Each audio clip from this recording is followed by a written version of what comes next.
You could be ruining your trip to Italy before you even get on the plane by making one or more of these packing mistakes. But don't worry, we're not going to let that happen. We'll show you how to avoid 15 common mistakes so that you have a more enjoyable and stress-free trip to Italy. Mistake number 1, using the wrong luggage. Don't take a bag that's bigger than you need, full of clothes you think you might wear.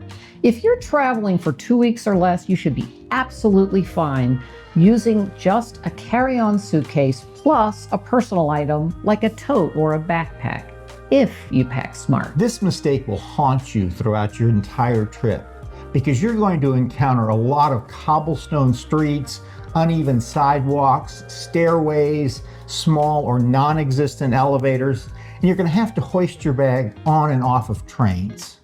Our rule of thumb is don't bring more bags or bigger bags than you can manage on your own by yourself, because there will come a time when you need to manage your own bags. Too big a bag can mean excess baggage fees, often in the hundreds of dollars. And you also need to pay attention to the size not only of your checked baggage, but of your carry-on luggage. Many European carriers have stricter limits on both weight and size of bags than US carriers do. And particularly be careful with the budget airlines. So check the websites of each airline you're going to travel on so you don't get to the airport and encounter a problem.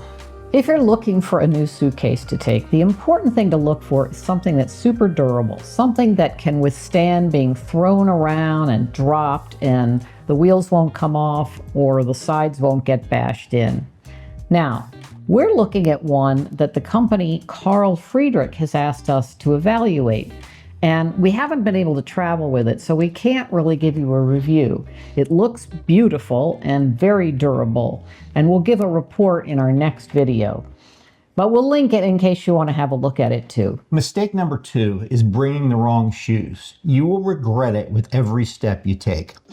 Every day you're going to be walking 20,000 steps, maybe more than that. And it's over those cobblestone streets, uneven sidewalks, and up and down stairs and ramps. This is not the time for those cute but useless shoes, or those new shoes that you haven't completely broken in yet. Bring at least 1 pair of comfortable sneakers, 2 if you want to give your feet a break. And if you're worried about fitting in with those stylish Italians, don't be. Italians wear sneakers with everything. So grab a pair of comfortable shoes and leave those heels and flimsy sandals back at home. Your feet will thank you. Mistake number 3, packing too many clothes. You really don't need as many clothes as you think you do.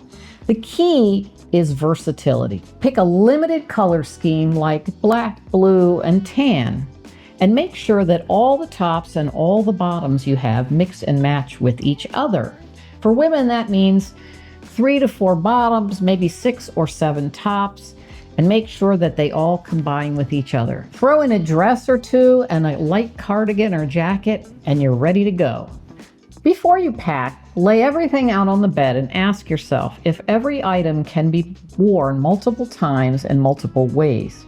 Or if it's only suitable for one occasion, better just to leave it out. Maybe I'll wear this means that you probably won't. So be like Coco Chanel, who supposedly said that when a woman leaves the house, she should look in the mirror and remove 1 accessory. In this case, you should look at all the stuff that you've laid out to take and take out 1 thing. I promise you won't miss it. Here are 3 packing hacks that can let you use that smaller suitcase. First, wear some of your bulkiest stuff on the plane so it doesn't have to go in your suitcase. Second, in the middle of your trip, book an Airbnb with a washer. You'll need to check the listing, but that gives you a way to do some laundry during the trip. Third, bring along some of those small Tide packets. That lets you wash some things out in the sink in your hotel room if you need to. Just make sure you're staying there an extra day so they'll have time to dry out. Because even in an Airbnb in Italy, there's rarely going to be a dryer. So check the listings for all these things. Mistake number 4 is not using packing cubes. Now, some people fold their clothes and some people roll their clothes, and there are definitely pros and cons to each. But either way, packing cubes can be a game changer. Now, you can either use the plain packing cubes that basically you just put your clothes in and zip them up, or you can use the compression packing cubes that have a double zipper and they allow you to squeeze more stuff into each packing cube and hence into your suitcase. But the watch out is that they do make your suitcase heavier. So why are packing cubes a game changer? Well, it's all about organization. If you pack all your tops in one packing cube, all your bottoms in another packing cube, and your underwear, for example, and your PJs in a third packing cube, then you know where everything is and you don't have to rip your suitcase apart every time you need to go and find something. It's sort of like having dresser drawers in your suitcase. This is especially important if you're moving around a lot during your trip and you're going to various hotels. It'll make packing and repacking so much easier. And we've linked a couple of our favorite packing cubes in the description below. Mistake number 5 is not carrying your prescription medications correctly. You certainly want to always have them with you, so they're in your carry-on or in your personal item and never in your checked luggage. But do they have to be in their original container? Or can you carry them in some other more compact way? This is a question we get frequently. Well, in Italy, you don't have to have them in their original containers, according to the Ministry of Health.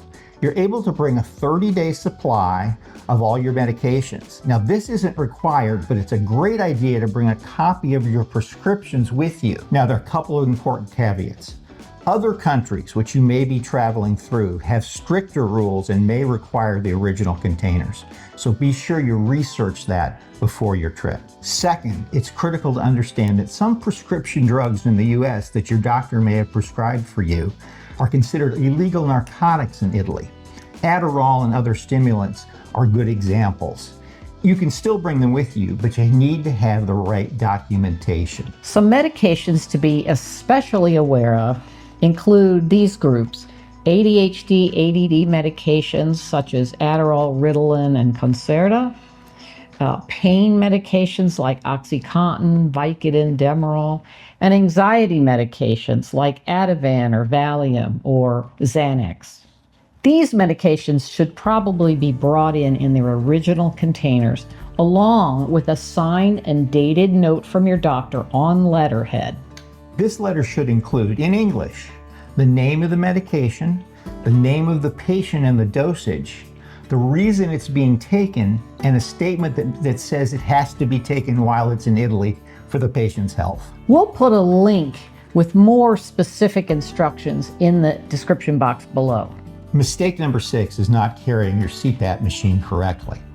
It's important to carry that on the plane with you in your carry-on or in your personal item, so in case something gets lost, you're not really out of luck. It's also important to make sure that your machine is FAA approved for travel. There's a website, respiratorytherapy.com, which has a lot of resources about which machines are considered okay by the FAA. It's good to know that you can carry your CPAP in a separate bag because according to FAA regulations, it does not count as a carry-on item. For me, having a separate bag for my CPAP and keeping track of it is really too much.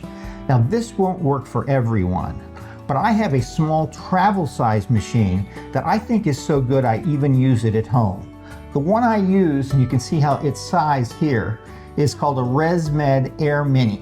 And this has no sponsorship from them. It's just something I'd recommend. It's not cheap, but if you travel a lot, it can be a really good choice as your primary CPAP machine.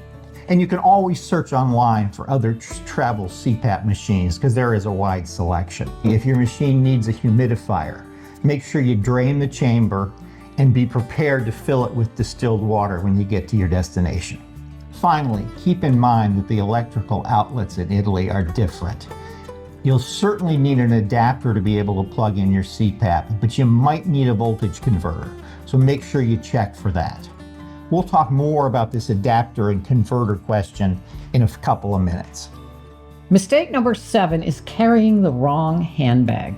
Now, I don't want to scare you, but pickpockets are real, especially in busy tourist areas. So ladies, opt for a handbag that's a crossbody bag with a zipper closure And for good measure, maybe get a little small carabiner that can actually keep your zipper closed when you're in a crowd. And that way no pickpockets can get in there without you realizing it.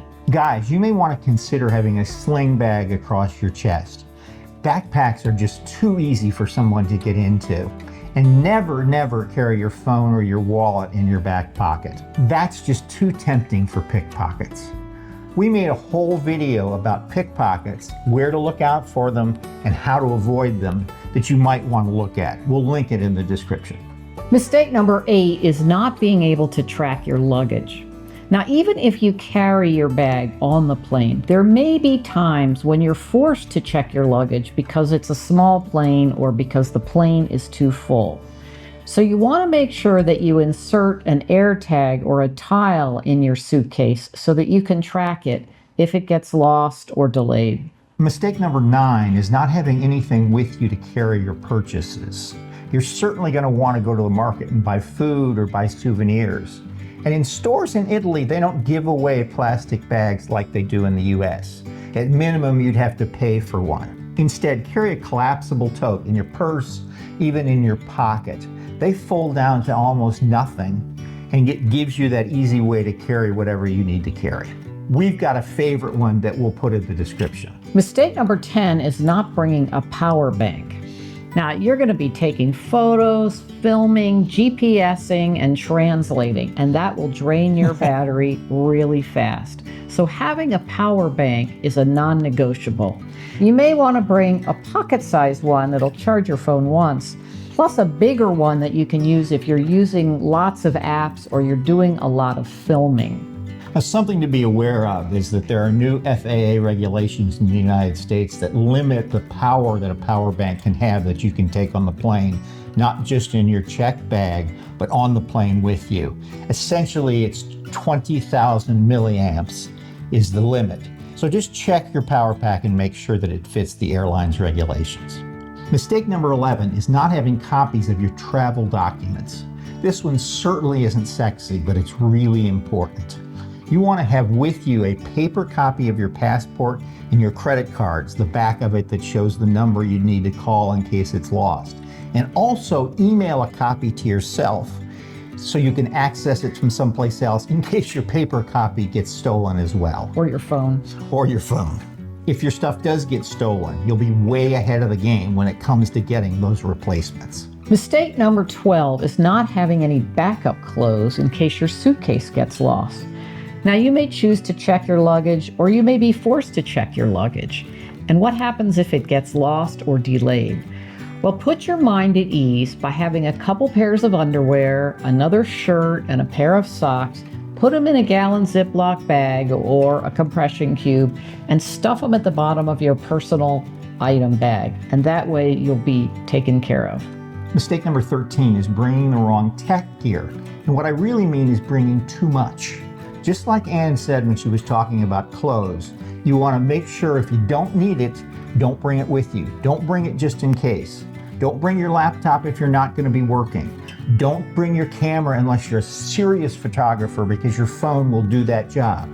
Don't bring your drone because in most places you won't be able to use it.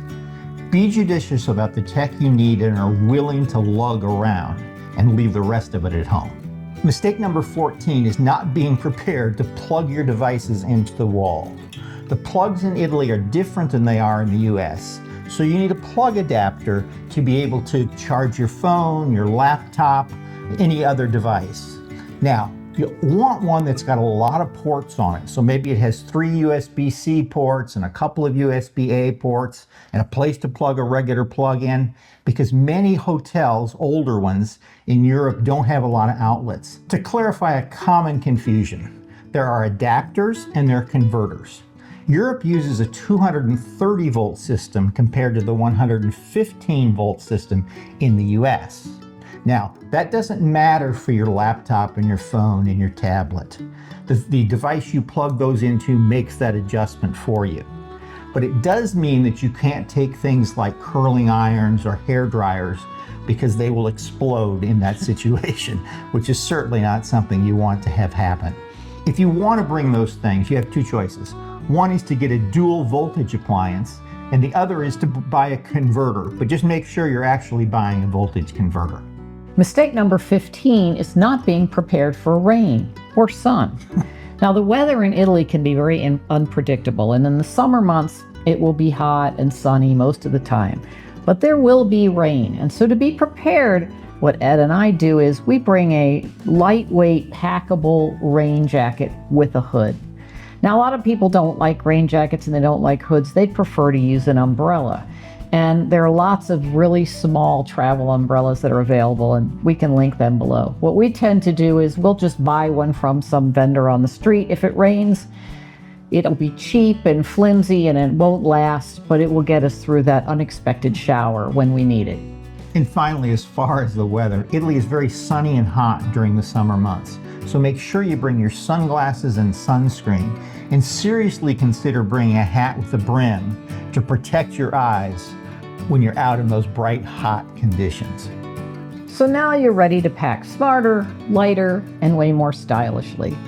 If this video helped you avoid one packing fail, please give us a like, make a comment, and consider subscribing. It really helps our channel. Ciao for now. Ciao, a presto.